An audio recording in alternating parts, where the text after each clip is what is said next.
Hello guys, আপনাদেরকে আমি আজকে সুন্দর একটা ডেসার্ট বানানো দেখাবো সাবুদানা দিয়ে আর দুধ আর সব রকম ফল দিয়ে। দেখুন যে আমি কিভাবে বানাই, সাথে থাকুন। তাহলে চলুন দেখুন। হ্যালো এভরিওয়ান, আসসালামু আলাইকুম। আমি আজকে একটা ডেজার্ট বানাবো। ডেজার্টের জন্য আমি সাবু এখন গরম করে নিব, একটু রান্না করে সিদ্ধ করে নিব হালকা। তো আপনারা আমার সাথে থাকুন, দেখুন যে আমি কীভাবে ডেজার্টটা বানাই। তো আমার সাবুটা দেখুন যে হয়ে যাওয়ার মতো হয়ে গেছে প্রায়, আর একটু আমি 1 মিনিট জ্বালিয়ে নিব। ফাইনালি আমার সাবুটা হয়ে গেছে। আমি এখন এটাকে ঢেলে নিব, ঢেলে ঠান্ডা পানিতে ধুয়ে নেব। দেখুন, তো আমি এখন এটা ঢেলে নিব, ঢেলে ঠান্ডা পানিতে ধুয়ে নেব। দেখুন, না হলে এটা জমাট বেঁধে যাবে। তো এর জন্য আমি এটাকে ঠান্ডা পানিতে ধুয়ে নেব।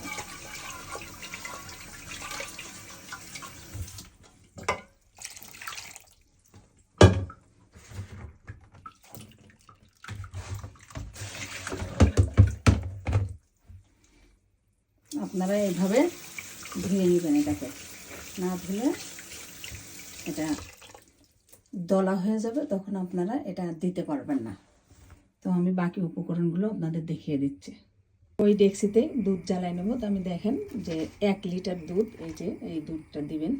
আপনার যে কোনো দুধ দিয়ে খেতে পারেন। তো আমি দুধটা এখন ঢেলে দিয়ে দুধটা জ্বালিয়ে ঘন করে নিতে হবে।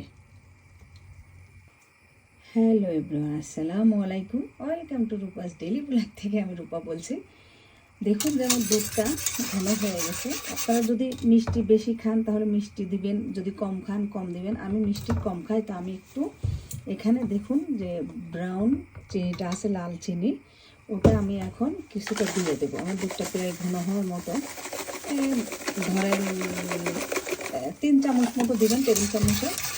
কারণ আমি মিষ্টিটা বেশি খাবো না। আর লাল চিনিটা দিলে হয় কি, কালারটা একটু সাদা, তো একটু লালচে লালচে ভাব হয়। যেহেতু ফল দিলেও এটা কিন্তু কালার চেঞ্জ হবে। তো এভাবে আপনারা 1 কেজি দুধের ½ কেজি করে নেবেন, নিয়ে মানে ঘুরতে থাকবেন। শুনছি মুরব্বীরা বলছে, দেশে বলে সবাই যে দুধ যত ঘোটা হয় তত নাকি মিষ্টি হয়। তা আমি দুধ ঘুরতেই আছি।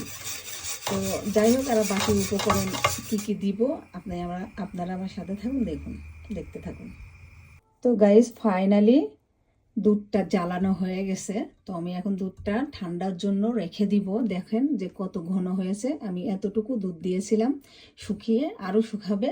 তো আমি এখন চুলোটা লিবাই দিব। তা আসুন আমি আজকে ফল কাটবো, আপনারা দেখবেন যে আমি কি কি ফল কাটবো। তো ফাইনালি আমার ডেসার্টের জন্য দেখুন যে আমি এখানে কয় রকম ফল, 1 2 3 4 5 6 7 রকম ফল নিয়েছি, আবার সাথে একটি আমও নিয়েছি। তো আপনারা আপনাদের বাড়ি, মনে করেন প্রত্যেক বাড়ি, দেশ বলেন বিদেশ বলেন, প্রত্যেকের ঘরে কম বেশি ফল থাকে। তো এর জন্য আপনাদের বেশি পরিশ্রম করা লাগবে না। সাবু তো থাকেই সবার ঘরে। তো ঘরে থাকায় উপকরণ দিয়ে আপনারা বাড়ি বসে ডেসার্টটা বানিয়ে খেতে পারবেন। যেমন ধরেন এখন রোজার সময় প্রত্যেক দিন তো ইফতারি খেলে, ভাজা পোড়া খেলে বুক জ্বলা পোড়া করে, গ্যাস হয়, অনেকে তো খেতেও পারে না। তো প্রত্যেক দিন এক খাবার না খেয়ে তার দেখা যাচ্ছে আমরা বাড়ি বসে অনেক রকম খাবার বানাতে পারি, খাইতে পারি। তো এরকম কুচি কুচি করে আপেলটা কেটে নেবেন। প্রত্যেকটা ফল আপনাকে কুচি কুচি করে কেটে নিতে হবে, কারণ যত কুচি কুচি করবেন তত ভালো। কারণ এগুলোই তো ধরেন আপনার সাবুর দানাটাও অনেক ছোট, তাহলে আমাদের ফলগুলো ছোট হলে আর কালার হলে দেখতে অনেক ভালো লাগবে। সাথে তো আমরা দুধ দিব, এর কারণে। তা আমি সবগুলো ফল একে একে কেটে নিব। আপনারা পারলে যে বিচি ছাড়া আঙ্গুরগুলো আছে ওইগুলো নিলে একটু সুবিধা হয়, কিন্তু বিচি বাঁচতে বাঁচতে দেখা যাচ্ছে কি আঙুর ফলগুলো অনেক সময় গলে যায়। তো আপনারা যদি পান তাহলে তো ভালো, আর যদি না পান তাহলে তো কিছু করার নেই, ছিলে আর কি আপনারা বিচিটা বেছে নেবেন। তো আমি বিচি ছাড়া আঙুরটা পাইছি, এই জন্য আমার একটু সুবিধা হয়েছে, নাহলে আমারও আপনাদের মতো হবে আর কি। তো আপনারা এইভাবে যে আঙুর ফল যেমন করে কুচি কুচি করে নিচ্ছি, আপনাদের ইচ্ছা, আপনারা বড় বড় করেও খেতে পারেন, ছোট করেও খেতে পারেন, আপনাদের ব্যাপার। কিন্তু আমার ছোট করে দিতে খুব ভালো লাগে, আবার খাইতেও ভালো লাগে, কারণ বড় বড় গালের ভেতরেও চাবাতেও অনেক সমস্যা হয়ে যায় অনেক সময়। তো এইভাবে কুচি করে কেটে নেন। সব ফলগুলো কাটা হয়ে গেছে। তো আমি এখন এখানে যে দুধটা জাল দিয়ে রাখছি সেটা আমি এখন এখানে ঢেলে দেব। ঢেলে দেওয়ার পরে একটু নাড়াচাড়া করে নিব। নাড়াচাড়া করার পরে আমি আমার সাবুদানাটা এখানে দিয়ে দেব।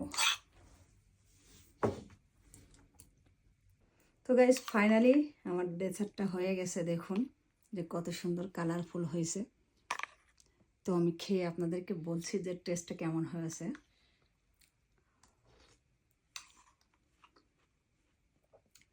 সত্যি বলছি সেরকম হয়েছে।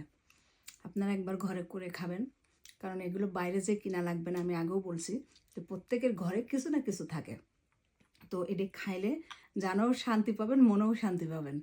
তারপরে আপনার গ্যাস ফামও করবে না, কারণ এখানে সবগুলো ভিটামিন। তো আমার ভিডিওটা যদি ভালো লাগে তো লাইক কমেন্ট করে আমার পাশে থাকবেন, আমিও আপনাদের পাশে থাকবো। তো আজকের মতো বিদায় নেব। সবাই ভালো থাকবেন। আল্লাহ হাফেজ, সালাম আলাইকুম।